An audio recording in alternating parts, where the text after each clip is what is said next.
and some conclusions that you can read, and I will only mention them.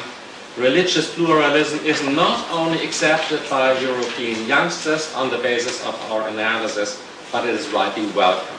Second, the responding pupils were critical of truth claims that excluded people of different beliefs or faiths or worldviews.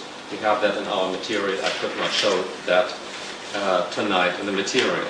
Prejudice, when it was recorded, was mostly directed to Muslims. And the fourth point, all the pupils were clearly aware of the conflict potential of religion and religious plurality. The majority of young people share a vision of peaceful coexistence in a religiously plural Europe.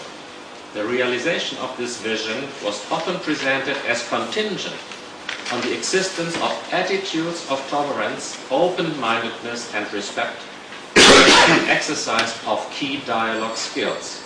And it was the pupils that mentioned things that we analyzed in the following: learning about each other's belief, listening to each other, getting to know a variety of views.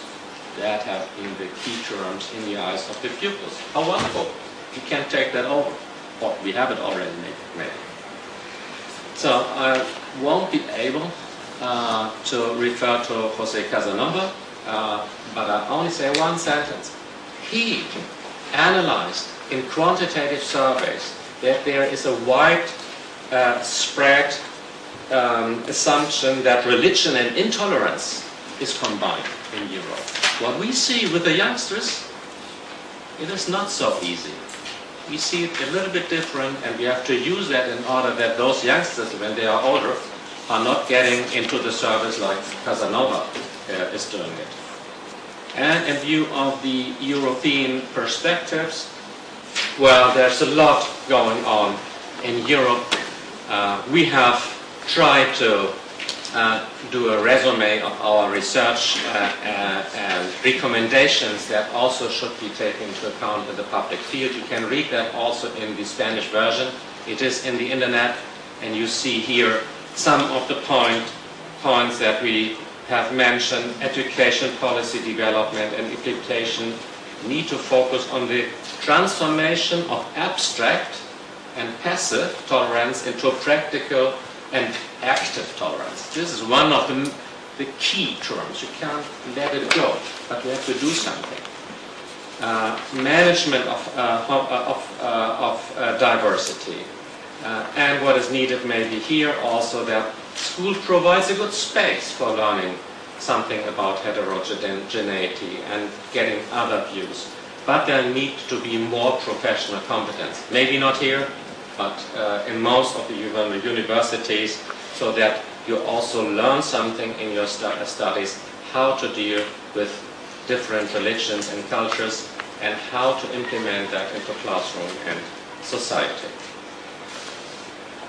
If I have only 1 minute, what I say is there are a lot of documents, you can read them, but what I would like to say is how relevant it is for youngsters to learn something about heterogeneity and about different religions, because they can learn to respect other positions, even in disagreement, rather than privileging one's own opinion.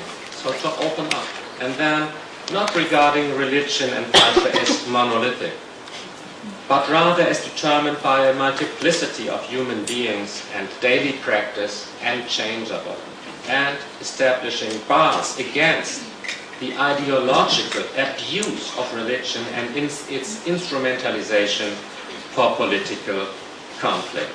This is our aim, and if you have ideas that may be on the same line with what we have found out, I would really like to hear that. But if you have doubts, it is also interesting for the discussion. I am convinced that a big change in many countries has taken place in order to see difference, heterogeneity, and the factor of religion getting a much higher priority than before.